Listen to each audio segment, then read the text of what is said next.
यह कहानी है एक ऐसे सम्राट की जो न केवल तलवार से लड़ा बल्कि संस्कृति, कला और धर्म की रक्षा के लिए इतिहास में अमर हो गया।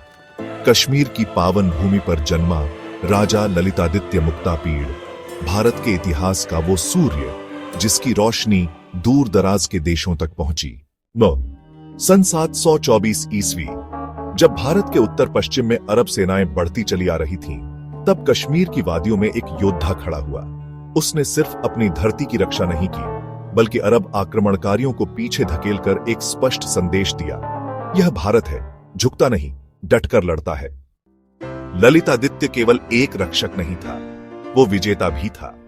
उसने बंगाल के गौड़ों को हराया, तिब्बत की ऊंचाइयों तक विजय पताका फहराई, यहां तक कि उसके कदम मध्य एशिया तक जा पहुंचे।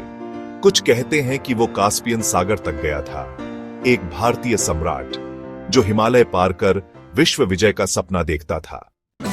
और यही नहीं, राजतरंगिणी बताती है कि उसने समुंदर भी लांघा, अंडमान निकोबार तक उसका साम्राज्य पहुंच गया। एक राजा जिसने सिर्फ जमीन नहीं, पानी पर भी विजय पाई। पर ललितादित्य की सबसे महान जीत थी उसकी सोच। उसने बनवाया मार्तंड सूर्य मंदिर, जो आज भी भारतीय वास्तुकला का चमत्कार माना जाता है। उसने बसाया परिहासपुर, जहां हिंदू, बौद्ध और अन्य धर्म एक साथ पनपते थे। वो सम्राट था, पर पहले इंसान था, हर विश्वास का संरक्षक। उसके शासन में कश्मीर बना व्यापार और समृद्धि का केंद्र। रेशम मार्ग से जुड़कर घोड़े, केसर और ऊन की खुशबू पूरी दुनिया में फैलने लगी।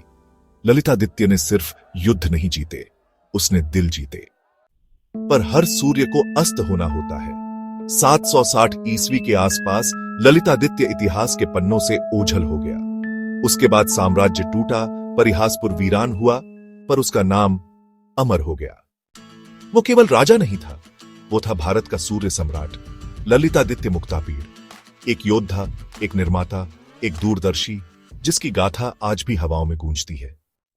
राजा ललितादित्य मुक्तापीड़, कश्मीर का स्वर्ण युग।